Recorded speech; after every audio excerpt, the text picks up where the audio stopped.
చెప్పగాడు నా పొరుగు మొత్తం తీశారా. ఊరి పెద్దగా ఊళ్ళో ఏ తెచ్చినా ఫస్ట్ నేనే తెచ్చేవాడిని. అట్లాంటిది ఇప్పుడు ఆడి ఏ తెచ్చినా నన్ను ఒక ఇర్రె నా కొడుకులాగా చూస్తా ఉంటాను.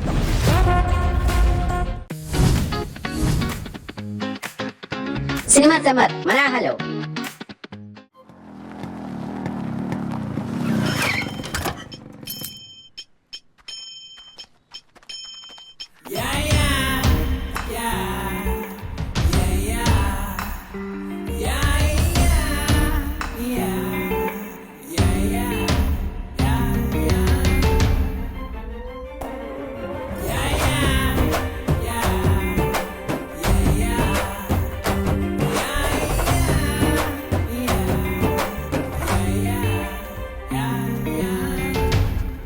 ఏమరా సీను? అరే రాజు, నిజంగానే పెళ్లి చేసుకున్నారా? మీరు మజాక్ చేస్తున్నారు అనుకున్నా. లేదురా, సంజయ్ వాళ్ళ ఫ్రెండ్స్ తీసుకెళ్లి రాత్రి పెళ్లి చేసిర్రా. ఇప్పుడే వాళ్ళ అమ్మ అవ్వ భయం అవుతుందిరా బాబు. నువ్వేదో చేయాలరా. నువ్వేం టెన్షన్ పడకు, ఎవరు వచ్చి మాట్లాడతా. ఓకేనా? ఫస్ట్ సెట్ అయినట్టు ఇక బాబా నీకు చెప్తుండే కదా నా సంజయ్ నా బేబీ అని. సంజయ్ ఇక్కడ రాజు. ఏ రాజు? ఇజ్జం తీసిందిరా. నా ఫ్రెండ్, బెస్ట్ ఫ్రెండ్ రాజు. నీకు ఎప్పుడు చెప్తా కదా, అప్పుడే మర్చిపోయినవా? నాకెప్పుడు చెప్పినావు? చెప్పలే. ఏ ఫ్రెండ్? నా చిట్టి దోస్తు రాజే.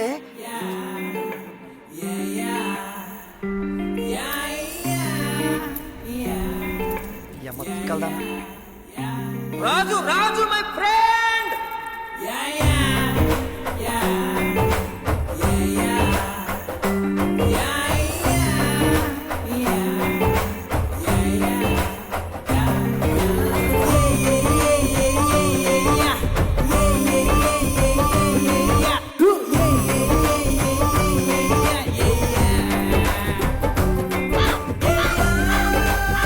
సర్లే అరవకు. హాయ్. హాయ్.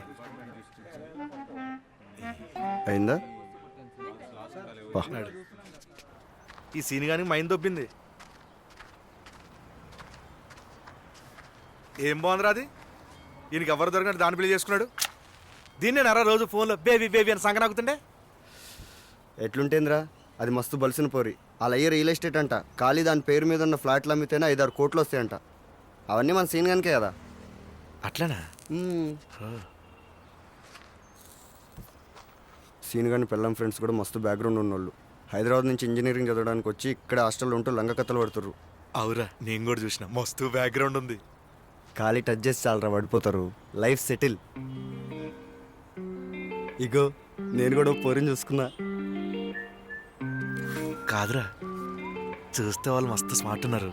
మనకు పడతారంటావారా? అరే, గబ్బర్ సింగ్లో పవన్ కళ్యాణ్ ఏం చెప్పిండు? ఒక అమ్మాయి వారానికి పడద్ది, ఇంకో అమ్మాయి 4 రోజులు పడద్ది, మరో అమ్మాయి సంవత్సరానికి పడద్ది. ఏ అమ్మాయినా మగానికి పడాల్సిందే. మన ఆటో సీన్ కానీ చూడు, 2 సంవత్సరాలు తిరిగిండు. కాలేజ్కి హాస్టల్కి, కాలేజ్కి హాస్టల్కి. Life set. ఒక ఇంటోడైండు. రే, కొండకి ఇంటికేసి గుంజాలంతే. వస్తే కొండ, లేకుంటే ఇంటికి వస్తుందా? ఇంకో కొండకి వెళ్ళరా. అంతేనా? అంతే. అరే శివ, స్టేషన్లో వైట్ డ్రెస్లో హైట్ ఉంది, తెల్లగా ఉంది. అనుకున్నారా రే, నువ్వు పటాయిస్తావు అనుకున్నా. బాగుంటది కదా. ఈ దెబ్బతో మనం కూడా సెటిల్ అయిపోవాలరా. అవురా.